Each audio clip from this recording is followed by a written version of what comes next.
Perfecto. Pues el día de hoy tenemos la presentación del doctor Saúl Piedra González. El título de la presentación es Modelado y simulación para la manufactura aditiva. Y antes de dar la palabra al doctor Saúl, me gustaría agradecerle obviamente por aceptar la invitación y mencionar un poco, una breve semblanza del trabajo del doctor Saúl.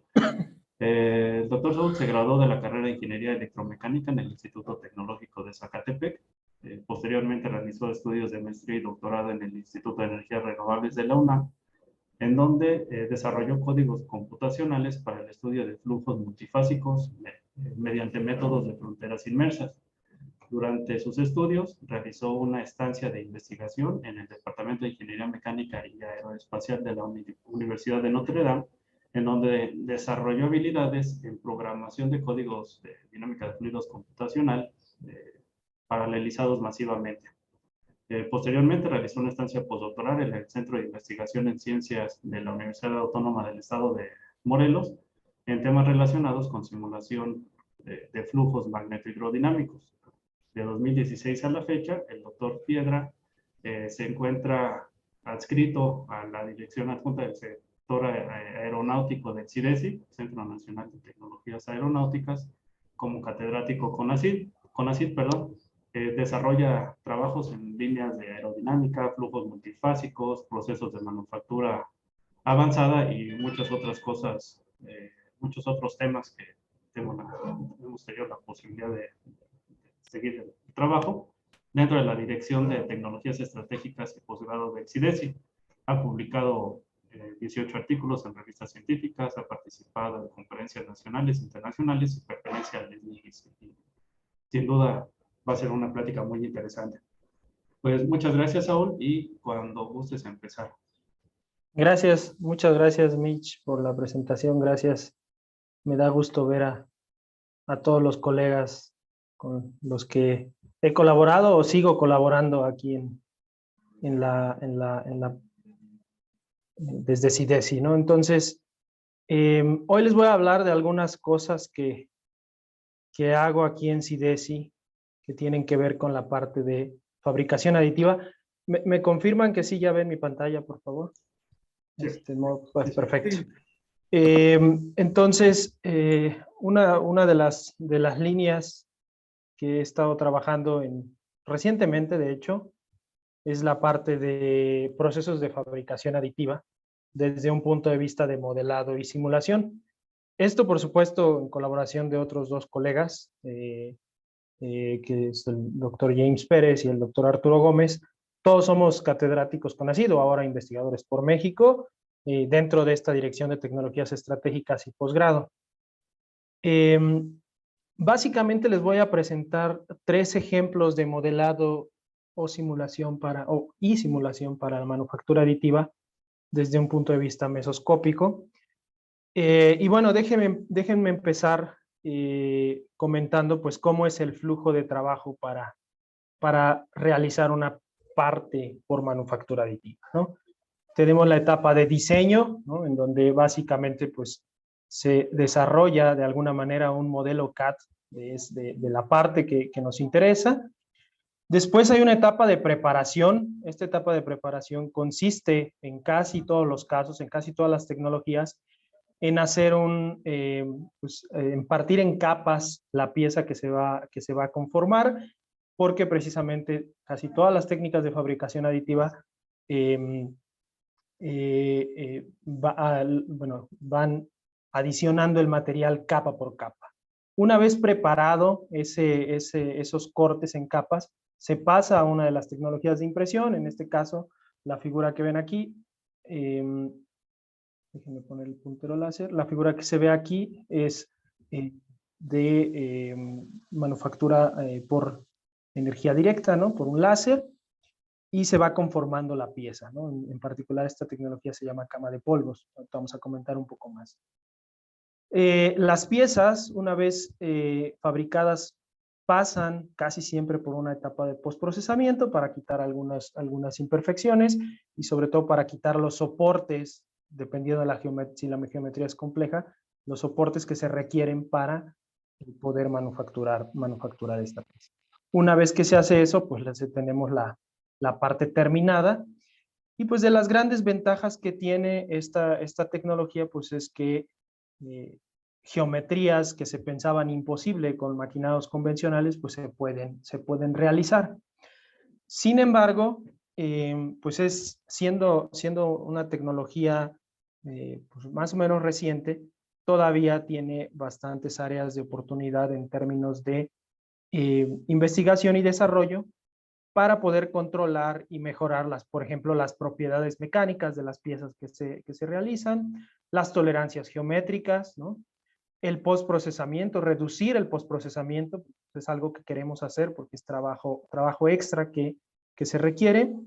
Y, aquí tengo un error, perdón, controlar también el tipo de microestructura que tenemos para que tenga precisamente las propiedades mecánicas, la pieza que vamos a hacer. Déjenme aquí ponerle, darle hacia adelante. Básicamente, si se fijan, necesitamos ciertos requerimientos de impresión, ¿sí? Pero estos requerimientos todavía no están del todo definidos para diferentes materiales y las diferentes tecnologías.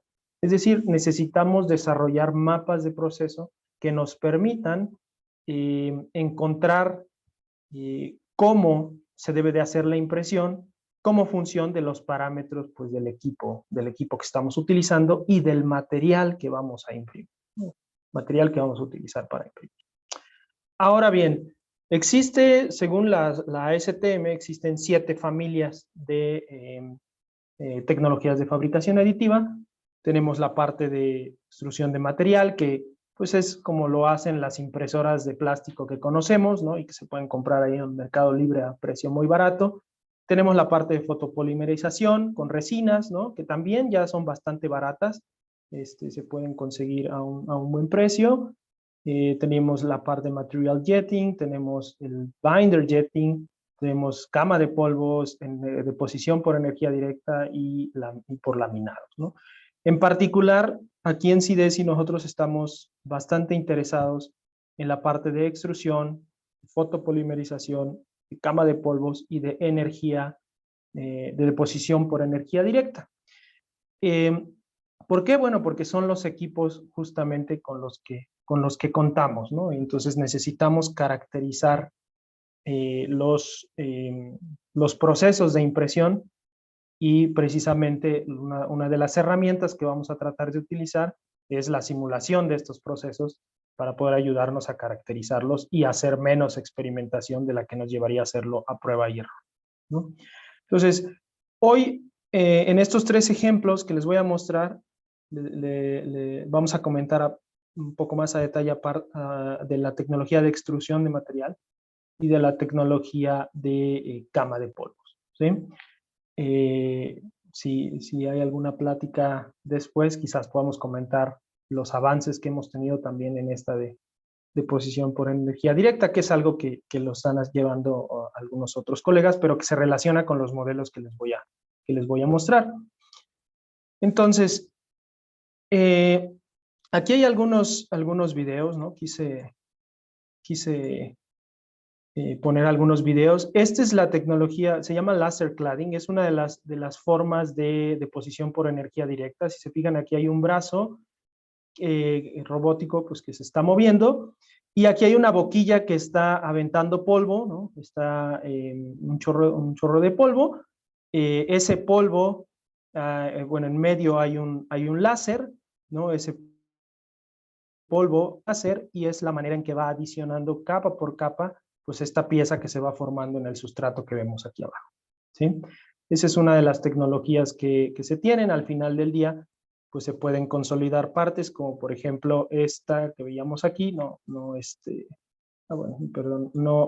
esta es, pues fue un nozzle, ¿no? De un pequeño cohete que estaban haciendo. Ahora, ¿cuál es el detalle de este tipo de procesos de fabricación aditiva? Su multiescala, ¿no? Su multiescala y su multifísica. Nosotros vimos aquí un brazo robótico que está formando esta pieza, ¿no?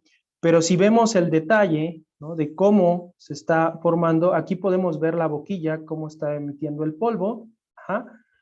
Este es el cordón que se está formando, ¿sí? Y aquí podemos ver cómo se ilumina esta parte por el láser y se va fundiendo, ¿vale? Entonces, una de las cosas que más impactan en las propiedades finales de la pieza, ¿no?, de las propiedades finales de la pieza, tanto geométricas como propiedades mecánicas, etcétera, es cómo se lleva a cabo la deposición capa por capa, ¿sí? Entonces, dentro del grupo estamos muy interesados en conocer la física de estos procesos, ¿sí? Lo mismo pasa con otra tecnología que también utilizamos aquí, que es la tecnología de impresión por arco eléctrico. Aquí también vemos otro robot. Esto es como si fuera como si estuviéramos soldando. En realidad se hacen cordones, como lo hacen la gente que hace soldadura, y también se va formando la pieza, ¿no? Ahora, si vemos también el proceso desde un punto de vista a una escala mesoscópica, ¿no?, una escala mucho más pequeña, aquí podemos ver cómo, aquí tenemos la alimentación, este es el alambre, ¿no?, alimentador, y aquí podemos ver cómo va subiendo y bajando y cómo se crea pues el arco eléctrico para poder ir depositando gota a gota la pieza y poder ir conformando gota a gota el material para poder ir conformando la pieza, ¿no? Entonces, lo que les voy a presentar a continuación es justamente un caso de cómo se realiza la simulación de manera aproximada, obviamente, de este tipo de fenómenos en particular. No van a ser tal cual estos, ahorita vamos a ver, les decía, vamos a ver cama de polvos y vamos a ver extrusión, pero bueno, esto para complementar y comentar que todas las tecnologías de manufactura aditiva tienen intrínseco procesos multifísicos que son bastante complejos, pero bastante interesantes desde el punto de vista de investigación para ser analizados y pues, tratar de obtener mejoras en los procesos. Esa es nuestra idea. Entonces, otra vez, los procesos de manufactura tienen procesos multifísicos y multiescala, ¿no? Si se fijaron en los videos anteriores, pues tenemos una fuente de energía que puede ser un láser, ¿no?, que puede ser un arco eléctrico, que puede ser un haz de electrones, también existe, que apunta a un sustrato y básicamente ese sustrato en ese sustrato se va a ir adicionando material a través de la fundición de ese sustrato, ¿sí? Eso para la parte de manufactura de metales. Si lo vemos otra vez a una escala muy pequeña, pues aquí tenemos algo que se le llama la piscina fundida, y esta piscina fundida no es más que pues material que se va adicionando pero que está fundido, y que entonces aquí tenemos procesos de dinámica de fluidos por corrientes convectivas, por flujos de Marangoni, ¿no? Pero también tenemos una parte solidificada, que aquí pues hay procesos fuertes de transferencia de calor hacia el sustrato o a capas anteriores del material, ¿sí? Y tenemos además el proceso de cambio de fase, ¿no? El proceso de cambio de fase, que bueno, si englobamos esto, pues se hacen una física bastante compleja, ¿no? Aquí en este esquema se trata de representar, ¿no?, lo que tenemos, una fusión del material, que lo que hace es la formación de esta piscina fundida, ¿sí?, debido a la fuente de calor. Entonces una interacción entre la piscina fundida y la fuente de calor. Eso, tenemos pérdidas de calor debido a corrientes convectivas, ¿sí?, a las pérdidas radiativas también, ¿sí?, debido a que no toda la fuente de energía pues es absorbida para cambiar de fase este material. También tenemos evaporación del material porque llega a temperaturas muy, muy altas. Créanme que esto lo ignoramos, ¿no?, porque hace que los modelos se vuelvan bastante complejos. Tenemos la parte de la dinámica de la piscina fundida, ¿no?, la transferencia de calor por radiación como un medio participativo, la convección natural y lo que decía el flujo de Marangoni debido a gradientes de tensión superficial que se crean aquí por el cambio de fase. tenemos la conducción de calor en el sólido, la solidificación, cómo se va solidificando el cordón, ¿sí? Y al final, esa solidificación y la dinámica de ese cambio de fase, pues nos va a dar nos va a decir qué microestructura vamos a tener en esa pieza, ¿no? Y pues eso nos va a hablar de las propiedades mecánicas finales. Entonces, ¿qué conlleva toda esta física que existe aquí? Bueno, nos lleva a que si no lo hacemos de manera adecuada, pueden darse porosidades en el material que se imprime, ¿sí? Ahorita vamos a hablar un poco más ratito, vamos a hablar un poco más de esto. Podemos mejorar o empeorar el acabado superficial, ¿sí? Y podemos controlar la microestructura, ¿no? En teoría podríamos controlar la microestructura que nosotros querramos para tener ciertas propiedades mecánicas.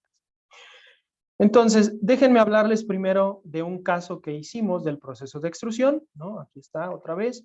¿Por qué empezamos con el proceso de extrusión? A diferencia de lo que ocurre aquí, que es mucho más complicado, este es un poquito menos, ¿no? Y además es el más maduro dentro de las tecnologías de fabricación aditiva. Les decía, ustedes pueden comprar una impresora en Mercado Libre muy barata para polímeros, pero pues hay una amplia gama de materiales que se pueden imprimir, ¿no? Aquí está un polímero, este es un material compuesto, es una resina reforzada con fibra de carbono, concreto, ¿no? Concreto también, cerámicos, ¿sí? Y metales también se pueden imprimir por extrusión, metales, ¿sí? Entonces, hay una amplia gama de materiales. La idea es que, pues como lo ven en las impresoras que seguramente han tenido curiosidad de revisar cómo funcionan, se tiene una boquilla que va formando capa por capa el material, extruyéndolo a través pues, de esta boquilla que se calienta. Se alimenta mecánicamente un filamento, aquí está el filamento, se calienta, se sinteriza el material y se va depositando, ¿sí? Se va depositando capa por capa.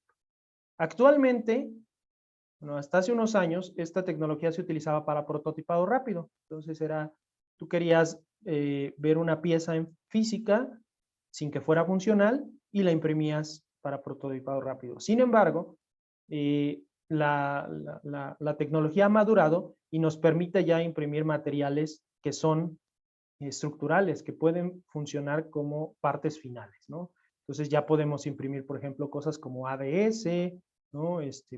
Polímeros de alta resistencia y pues básicamente con la misma tecnología. ¿Esto a qué ha llevado? A que se busquen mejoras en los procesos de fabricación de estas que ya van a ser partes finales.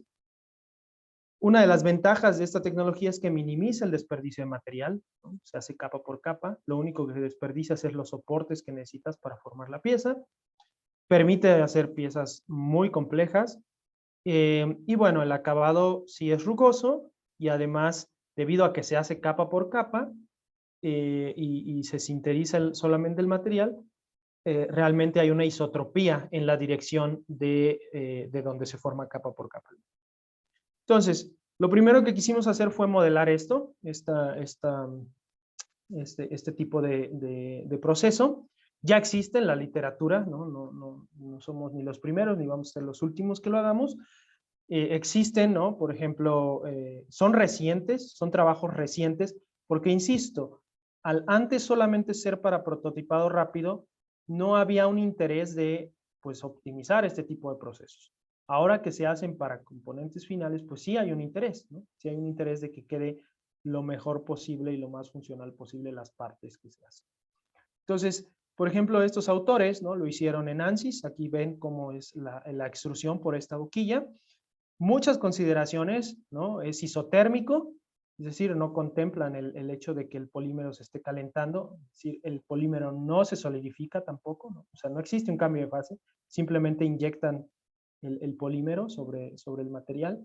Los efectos inerciales se desprecian, eso no es tan descabellado por la alta viscosidad que tiene estos polímeros. La viscosidad se considera constante, eso sí que afecta, ¿no? Siempre se recomienda para impresión tener fluidos adelgazantes, ¿no? Para que su viscosidad esté en función de la tasa de corte, ¿no? Y podamos ir imprimiéndolos de manera más fácil. Y se utiliza una técnica que se llama volume of fluid para seguir la interfaz entre lo que sería el filamento y el aire, ¿no? Entonces hicieron algunas comparaciones, algunas le salen bastante bien, otras no tan bien. Y pues otro modelo que vimos y que nos pareció bastante interesante fue prácticamente un modelo igual que este, muy parecido, pero realizado con un software libre que se llama OpenFOAM y que pues aquí lo hemos utilizado. Ahora, ¿nosotros qué hicimos? Bueno, a partir de un código que se llama Paris, que es un código que utiliza volume of fluid y otra técnica que se llama front tracking, y que bueno, fue desarrollado precisamente por quien fue mi asesor en la estancia que hice en Estados Unidos. Tratamos de pues completar un poco más el modelo, ¿no? Aquí el modelo matemático pues son las ecuaciones de conservación, ¿sí? De masa, cantidad de movimiento y energía. Aquí solo pongo la de cantidad de movimiento, donde se toma en cuenta, por supuesto, la fuerza de tensión superficial, el tensor de esfuerzos, ¿sí? Tenemos una parte, pues sí, que tiene que ver con la parte newtoniana, pero también tenemos la consideración de que el fluido es viscoelástico, ¿no? Eso regularmente es el comportamiento de los polímeros que se utilizan para impresión. Y se toma en cuenta también, por supuesto, la parte de que no es isotérmico el proceso, ¿no? El polímero se calienta para poder llegar casi a su punto de fusión y poder explotar. Entonces, lo que van a ver a continuación, ¿no? Esto no voy a meterme mucho a detalles de las ecuaciones, es una simulación precisamente estamos iniciando a hacer simulaciones de cordones, ¿no? De cordones que están representados pues, por mallas dinámicas. Importante, ¿no? A diferencia de los autores que han puesto que la viscosidad es constante, la viscosidad para nosotros depende tanto de la temperatura como de la tasa de corte, ¿vale? Entonces eso es importante porque pues, le da otra dinámica al modelo, aunque sea con el modelo más sencillo como es este que se llama WFL, porque es el modelo más sencillo para plásticos que existe, pero ya está tomando en cuenta la dependencia de la viscosidad con la tasa de corte, y entonces podemos ver cómo el adelgazamiento del fluido pues nos sirve o no nos sirve para imprimir los cordones. Y bueno, para cada material, dependiendo del material, pues podemos calcular la viscosidad como función de la temperatura, ¿sí? Que también es importante esa parte. Utilizamos este modelo que es el más sencillo, porque pues está caracterizado en los libros o en la literatura para inyección de plásticos, que es una tecnología que se utiliza muchísimo. Está bastante bien caracterizado estas constantes para este modelo, ¿no? Por eso es que se utiliza, por ejemplo, para PLA, que es muy común y es el que te ve el rollo que te venden para impresión 3D, o para un material más ingenieril como puede ser el ABS, también está caracterizado perfectamente su comportamiento de la viscosidad como función de la temperatura, ¿no? Entonces, y esa es la parte, digamos, del adelgazamiento del fluido, pero además también se toma en cuenta la parte viscoelástica, ¿no? Entonces, el modelo calcula precisamente la parte del tensor que tiene que ver con la viscoelasticidad del material a través de resolver, además de las ecuaciones de fluidos, esta ecuación que también es de advección-difusión, si se fijan aquí,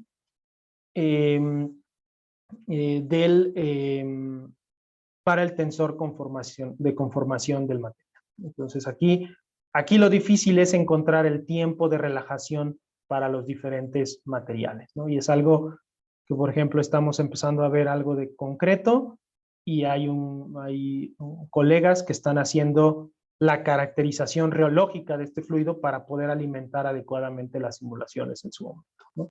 Entonces también esta ecuación, todas las ecuaciones que vimos aquí, se resuelven en un código a través del método de volumen finito. Ese código está paralelizado con MPI y utiliza una técnica que se llama front tracking. ¿Sí? Nosotros tenemos un fluido, un flujo multifásico, y entonces necesitamos utilizar una técnica para poder seguir esa interfaz. Entonces la técnica que utilizamos es esta. Ahí existen muchas en la literatura.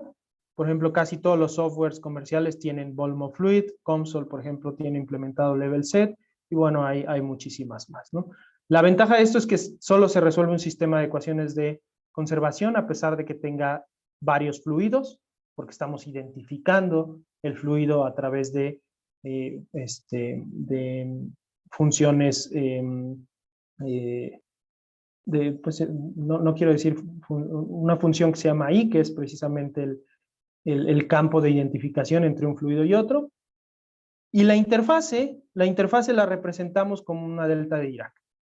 Entonces, el salto de cualquier propiedad en la interfase se puede interpretar como una delta de Dirac, y por lo tanto podemos utilizar una función escalón para identificar cada fluido. Aquí, por ejemplo, si tenemos un gas, esa función escalón H es igual a 1, y afuera, si tenemos un líquido aquí, pues H es igual a 0, y entonces la interfase pues es mi delta de Dirac, ¿no? Integro esa delta de Dirac y tengo la función escalón. Ahora, para seguir esa interfase en 3 dimensiones, pues necesito una malla, aparte de la malla que utilizo para la solución de las ecuaciones. Y pues esta malla es dinámica, ¿no? Aquí pueden ver cómo se empieza a inyectar el cordón y cómo cambia la topología de esta malla. Entonces hay que hacer una estrategia de remallado. Esta estrategia de remallado, cabe aclarar que no la hice yo, ¿no? Es de ese código de Paris, ya está hecho ahí.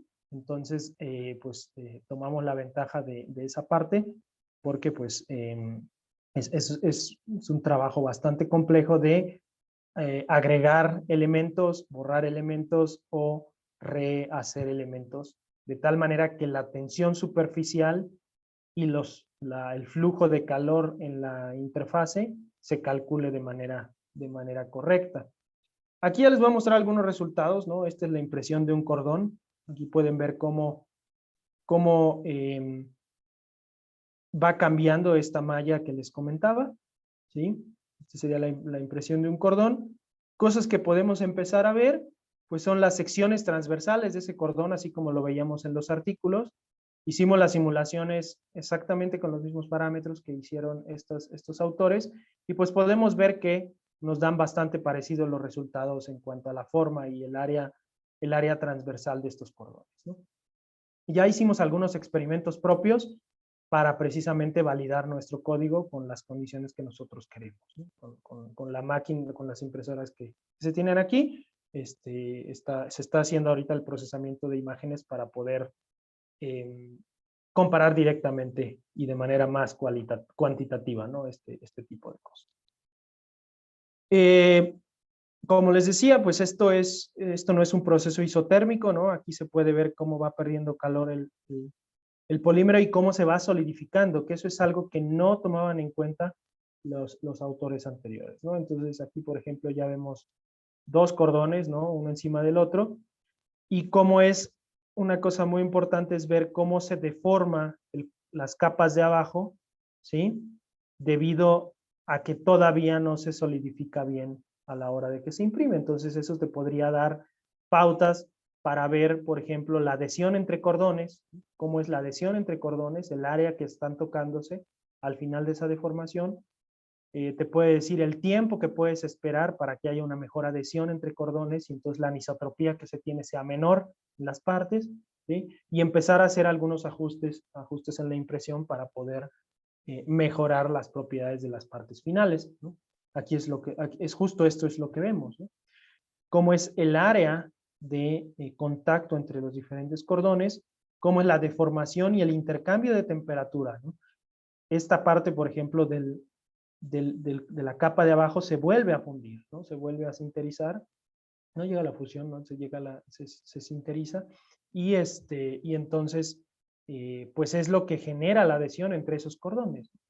Entonces, todo este tipo de cosas se pueden estudiar a través de estas escalas mesoscópicas de este tipo de simulaciones. Aquí pusimos, por ejemplo, varios cordones. Aquí lo que intentamos mostrar es que los autores lo que hacen es muchas veces poner ya cordones, ¿no? Como una segunda capa, cordones pero ya sólidos, ¿sí? Y entonces hacen la simulación como si fuera la segunda capa. La realidad es que estos cordones, al ponerle una capa, pues se vuelven a deformar, ¿no? Y pueden entonces generar distorsiones, ¿no? Entonces, la idea de este modelo, pues es complementar un poquito mejor lo que ya han visto otros autores. Entonces, esto es trabajo en proceso, esto apenas lo estamos trabajando, no he tenido oportunidad de hacer más simulaciones por una u otra razón, pero es algo que vamos a ir explorando en el futuro cercano. Ahora bien, les digo, este es un modelo, es el proceso de extrusión. Les digo, se pueden obtener cosas bastante interesantes a nivel mesoscópico de este tipo de modelos, pero también hacemos la parte de metales, ¿no? Y esto, pues hay que darle crédito al doctor James Pérez, que es el que está liderando esta parte. En la impresión de metales, aquí sí si ven en este pequeño video, se va formando el cordón, ¿sí? Y esto, aquí pueden ver la piscina fundida, ¿sí? Cómo está fundido el material y tiene una dinámica bastante, ¿sí? De cómo es la forma de esta piscina fundida, de qué tan honda es la longitud, de qué tan, sí, tan honda es la longitud de penetración de cuánto se funde el material, depende muchísimo las propiedades de nuestra pieza final, ¿no? Hay por ejemplo, algo que se llama la relación de dilución, que pues no es más que la relación entre lo que se diluye el cordón que estoy poniendo respecto a la capa anterior, ¿sí? Porque aquí sí hay una fundición total, pues hay una dinámica bastante compleja que hace que haya un mezclado entre lo que ya se había fundido y lo que apenas se está depositando.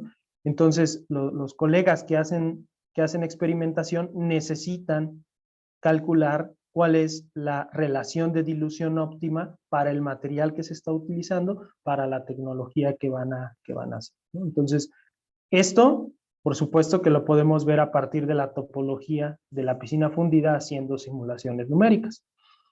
Además, ¿no? La parte de las porosidades, pues también depende de toda esta dinámica que ocurre aquí, ¿no? ¿Sí?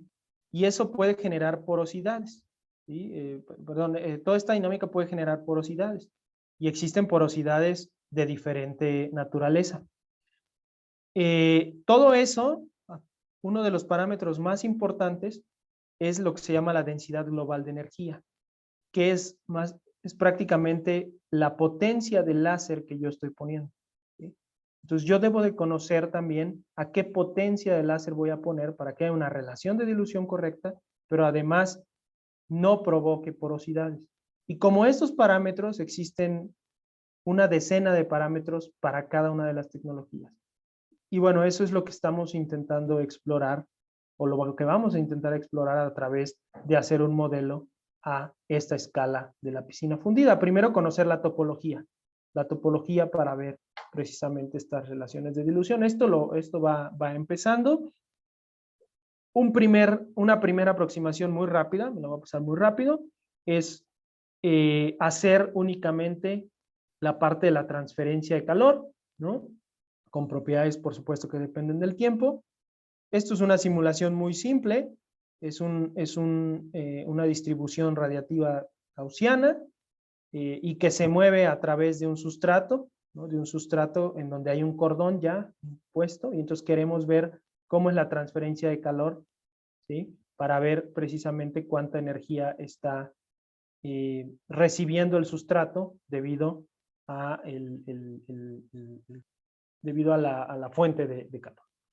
Entonces, estas simulaciones son a través, pues obviamente, de la ecuación de calor, ¿sí? con una fuente gaussiana en movimiento. Aquí se puede ver, ¿no?, cómo es los campos de temperatura. Y una cosa muy interesante es que a pesar de que no estamos poniendo muchas cosas de la dinámica, ¿sí?, cuando uno hace una comparación global, ¿no?, de temperaturas medidas cerca de las zonas del sustrato, pues podemos ver que hay más o menos un buen acuerdo, solamente de la temperatura, ¿sí? Ahora, ya un poquito más en serio la simulación, ahora sí es resolver el cambio de fase que ocurre debido a la fuente de calor, ¿no? Y eso es lo que está representado aquí. Hay una fuente de calor en movimiento, pero además el material cambia de fase y entonces pues tenemos aquí corrientes convectivas que van a estar, dictando cómo es la topología de esa piscina fundida. Esto se resolvió utilizando OpenFOAM. Entonces ponemos las ecuaciones prácticamente de conservación de masa, balance de momento, balance de energía, el seguimiento de la interfase y algunas cosas, aproximaciones, porque no les comenté, pero aquí hay una zona entre líquido y gas que le llaman como una zona de pastosa, ¿no?, que funciona como un medio poroso, y entonces se tiene que hacer también por ahí aproximaciones de la ley de Darcy para poder resolver esa zona, ¿no?, y tomarla en cuenta, porque hay un cambio abrupto en las propiedades físicas del material. Entonces, aquí algunas cosas, ¿no? Aquí está la malla, aquí está la topología, ¿no?, cómo es la piscina fundida, ¿sí? Esto, les digo, va comenzando la parte de simulación. Pero una cosa muy importante es que a través de conocer cómo es la topología de la piscina fundida, vamos a poder relacionarlo con cómo se forman los cordones, ¿sí? Y esa topología pues va a depender precisamente de estos parámetros. Y estos son los parámetros que vamos a estar variando en las simulaciones para poder llegar a algo como esto, pero de manera numérica. O sea, lo que queremos hacer es minimizar el número de experimentos porque imprimir cosas en metal todavía es muy, muy caro. Y entonces, entre menos experimentos hagamos, pues es mejor. Todo esto es en cuanto a la parte de simulación, pero también una cosa que estamos trabajando es la parte de diseño para la manufactura aditiva, que esto lo lidera el doctor Arturo Gómez. Básicamente es aprovechar pues lo que nos da la manufactura aditiva, que es poder imprimir casi cualquier cosa que nos imaginemos para poder mejorar partes u optimizar partes, ¿no? Y esto es a través de un concepto que se llama metamaterial. Estamos haciendo diseño de metamateriales, principalmente para aplicaciones mecánicas, y acabamos de empezar también a hacerlo para aplicaciones térmicas. Entonces, un metamaterial básicamente, ¿sí?, pues es una estructura diseñada racionalmente, tal que sus propiedades materiales efectivas superan las propiedades de los ingredientes básicos, o sea, del material que estamos utilizando. Y eso se logra a través de ¿qué? A través del uso, pues, de estructuras racionales, ¿sí?, del uso de giroides, del uso de estructuras celulares, entre otras. Y bueno, puede haber aplicaciones. Por ejemplo, este es un intercambiador de calor. Es un intercambiador de calor utilizando este tipo de estructuras. ¿Y por qué? Porque estas estructuras maximizan el área con respecto al volumen, y entonces al tener un área más grande, pues estamos incrementando intrínsecamente la transferencia de calor en ese intercambiador, ¿no? Esto ya lo está haciendo, por ejemplo, veíamos si me recuerda, Suzuki en sus radiadores, ¿no?, empezando a utilizar este tipo de estructuras para sus intercambiadores de calor. Entonces, rápidamente, dentro de todos estos metamateriales existe una familia que se llaman superficies mínimas triplemente periódicas. Entonces existen muchas, ¿no? Schwarz por ahí desde el 1890 ideó algunas, Schoen otras, ¿no? Pero realmente estas no tenían una aplicación porque no se podían manufacturar, ¿no? Realmente hasta ahora que tenemos la oportunidad de manufacturarlas con aditiva, es cuando están empezando a utilizarse por sus características sobresalientes, ¿no? Insisto, una de las cosas que tienen es que se pueden representar con ecuaciones analíticas muy sencillas. Eso es una gran ventaja a la hora de hacer diseño, ¿no? Diseño de partes, ¿sí? Son periódicas en las tres direcciones, por supuesto, por eso se llaman triplemente periódicas, ¿sí? Tiene una curvatura media igual a 0 y lo más importante para nosotros, separan el espacio en dos volúmenes, es decir, hay canales, ¿sí? Pero entre un gran canal y otro no se tocan, ¿sí? Están separados perfectamente, por eso nos pueden servir para intercambiadores de calor, y maximizan el área superficial en un volumen. Entonces, ¿qué hicimos? Bueno, lo que hicimos fue un flujo de trabajo, esto lo empezaron a hacer Arturo y James desde antes de que yo empezara a llegar al grupo, y básicamente se usa un flujo de trabajo a partir de scripts de Python, de la utilización de Blender, para poder llevar de un modelo CAD, ¿sí?, a un STL, un archivo STL que lee una impresora, ya con la integración de estas estructuras triplemente periódicas hasta su impresión. Aquí pueden ver dos líquidos, uno rojo y uno verde, que jamás se mezclan. Y ese pues es el tipo de cosas que queremos para intercambiadores de calor. Este archivo final STL, una de las grandes ventajas es que es apropiado para su impresión. Uno lo puede mandar a un software ya de preparación para impresión y no hay ningún problema, se pueden imprimir. Aquí pueden ver algunas estructuras ya integradas y impresas aquí en CDESI precisamente por Arturo, que es quien maneja la máquina de impresión por cama de polvo. Y bueno, finalmente lo que hicimos fue crear un software, ¿no? Por ahí es un comercial, ¿no? Para que lo descarguen, ¿no? Se llama MassMaker, lo acabamos de terminar, estamos por publicarlo. ¿Y qué es MassMaker? Pues es un software que integra estas estructuras triplemente periódicas en cualquier geometría, ¿sí? Ustedes lo que hacen es cargar en esta interfaz, o sea, tiene una interfaz de usuario amigable, ¿no? Todo está en un ejecutable, y ustedes lo que tienen que hacer es cargar una geometría, y esa geometría en STL, darle los parámetros de las estructuras que quieren, el tamaño de celda unitaria, por supuesto, del giroide que van a utilizar. Hay otros parámetros como la resolución, que es importante dependiendo del nivel de impresión que quieran hacer, ¿sí? Y al final, pues les da estas estructuras ya, le llamamos ya giroidizadas, ¿no? Ya con giroides integrados, ¿no?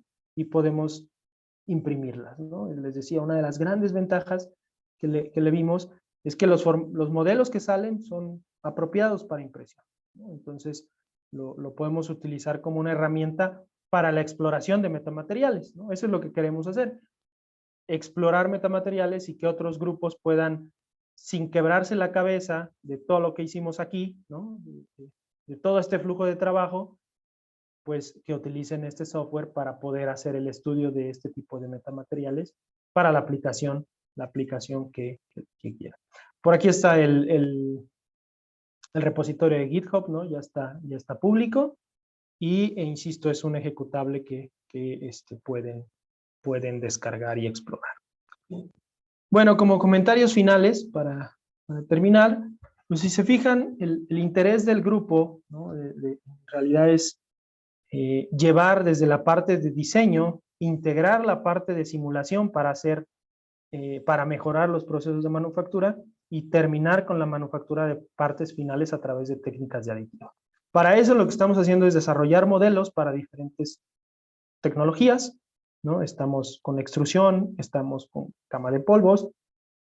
A mí me interesa empezar con la parte de arco eléctrico, no he podido por el tiempo, pero también la tenemos aquí para poderla validar. Y a la par estamos desarrollando capacidades para la implementación de metamateriales, pues a través de estas plataformas de software propio, ¿no?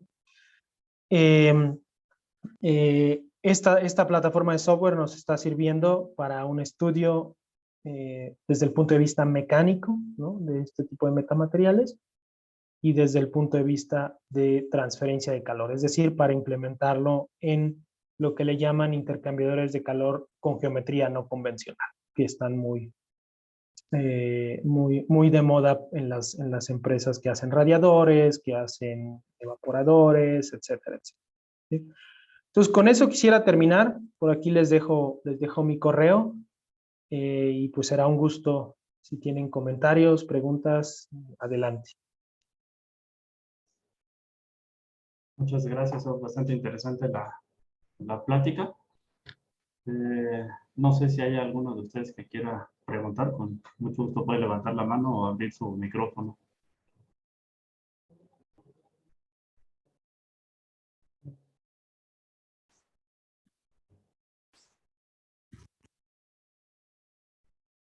Bueno, en lo que se animan.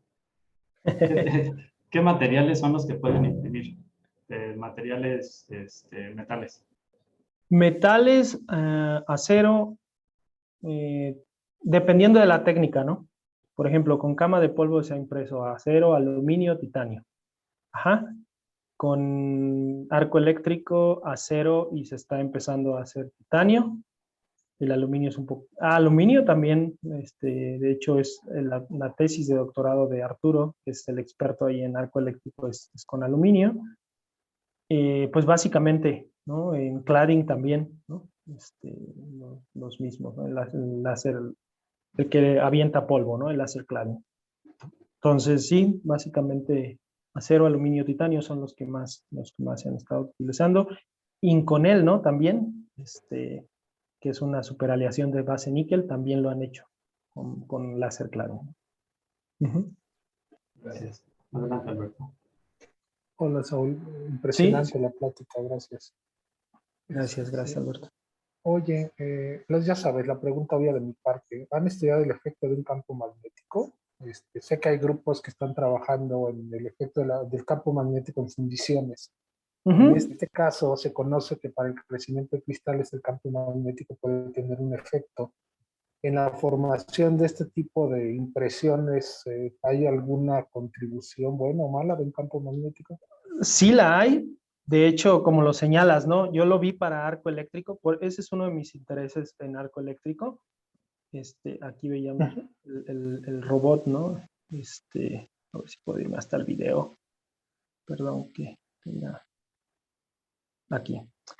Aquí, precisamente, uno de los grandes problemas de arco eléctrico es que pues, el nivel de postprocesamiento que se ocupa para las partes es bastante, ¿no?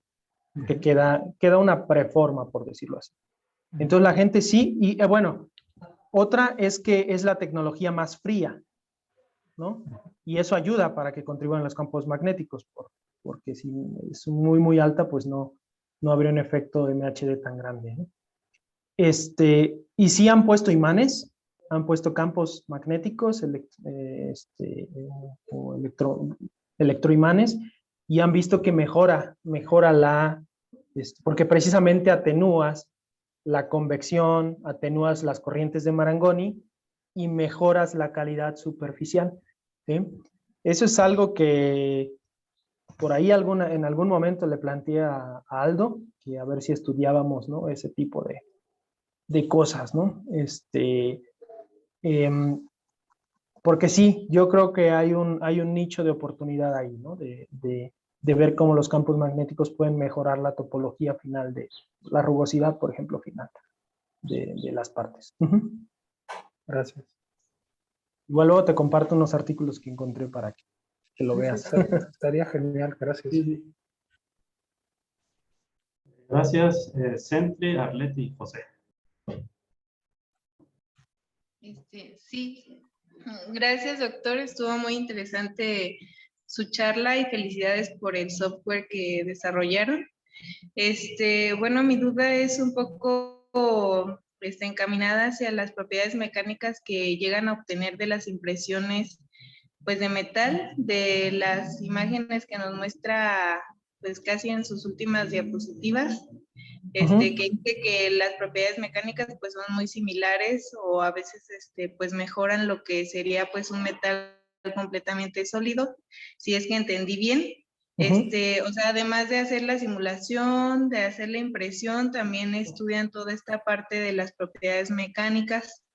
Y pues no sé qué, o sea, con qué tipo de impresión han tenido mejores resultados, comparándolos con los materiales sólidos. Sí, eso es una cosa que estamos caracterizando, ¿no? La idea no es tener quizás mejores propiedades, sino tener propiedades que sean adecuadas para una aplicación en específico, pero que, por ejemplo, estás disminuyendo peso. Me explico, por ejemplo, utilizar este tipo de estructuras o este tipo de estructuras para prótesis de titanio, ¿no? Esas prótesis regularmente pues son sólidas. Entonces, si tú comparas cómo es el hueso humano, pues no es sólido, es poroso.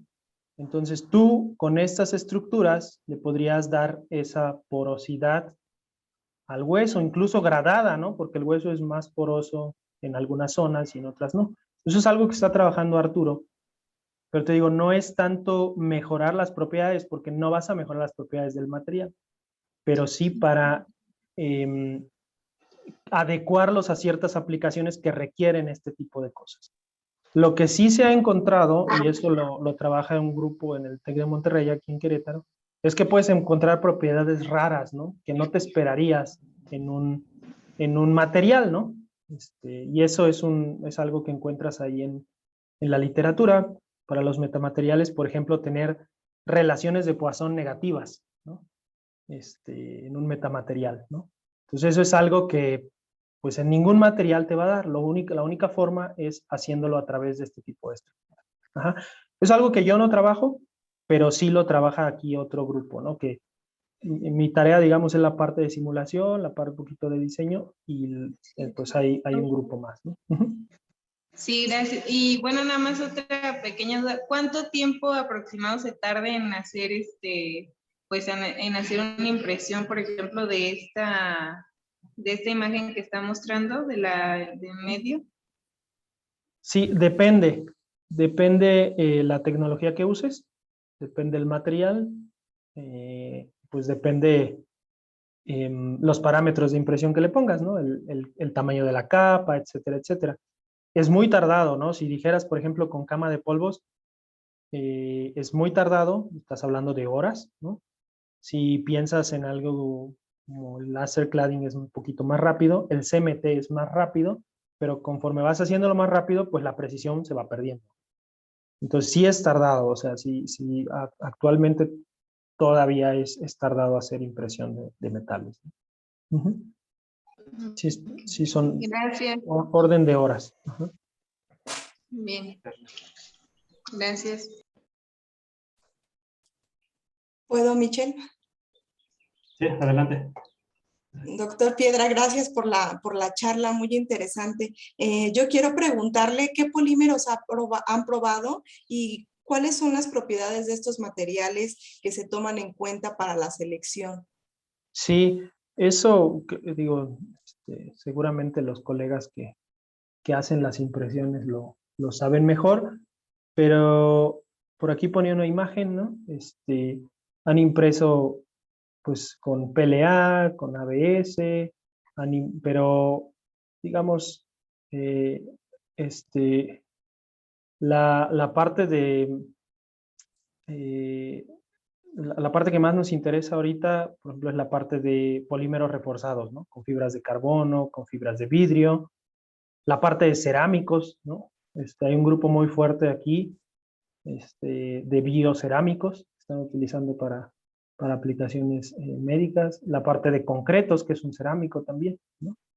¿Qué propiedades? Principalmente las propiedades reológicas, ¿no? Tasa de corte, su viscosidad, cómo funciona la tasa de corte, la tixotropía de los materiales, ¿no?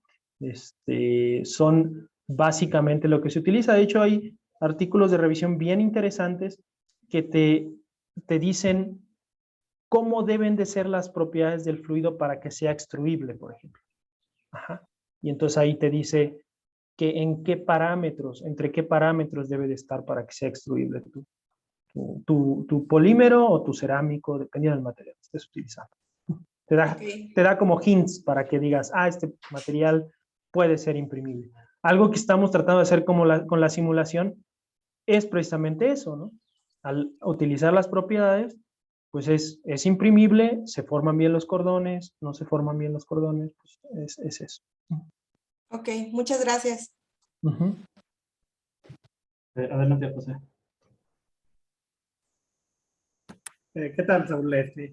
Pues Vale, muy vale. impresionante tu trabajo. La verdad, veo que son un grupo muy fuerte.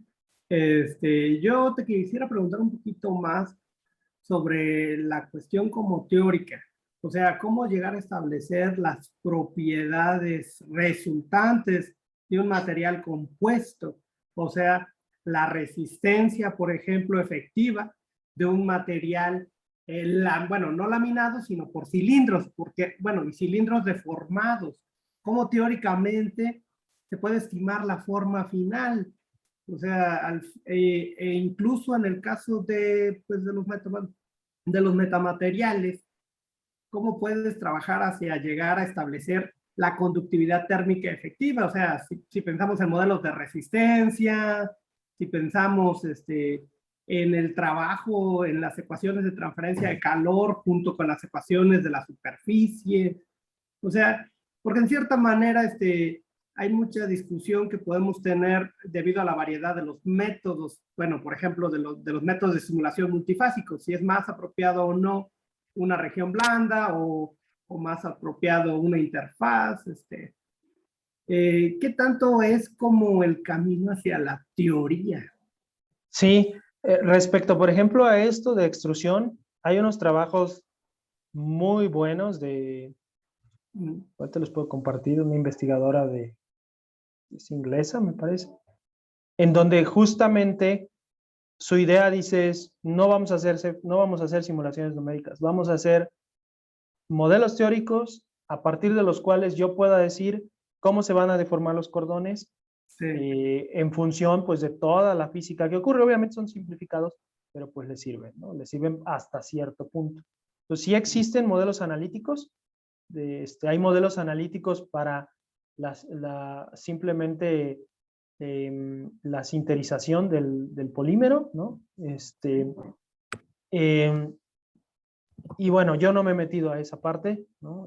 Los he leído, pero pues siendo mi expertise esto, pues le he entrado más por la parte de simulación.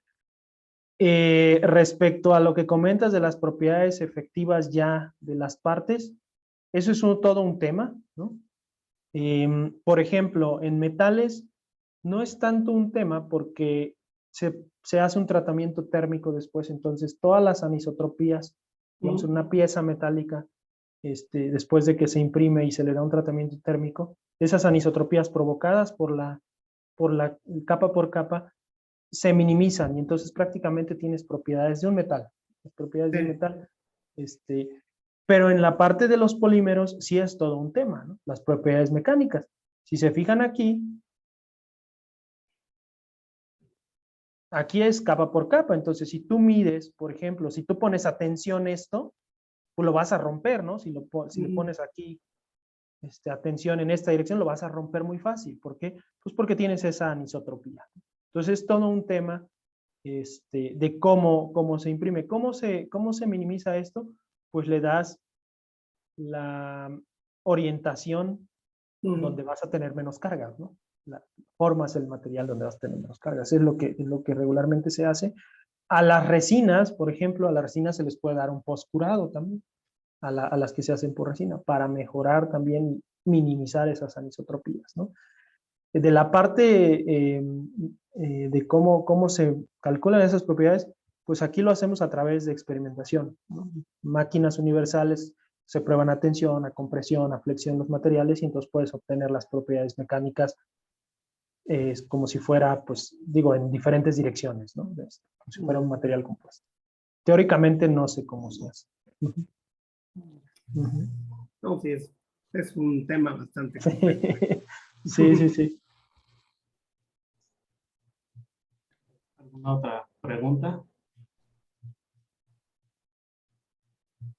Bueno, si no nos dejó Saúl su correo, lo vamos a poner de cualquier forma en la página para que si Sí. quieren escribirle con mucho gusto, y también la liga al repositorio de GitHub para revisar el software.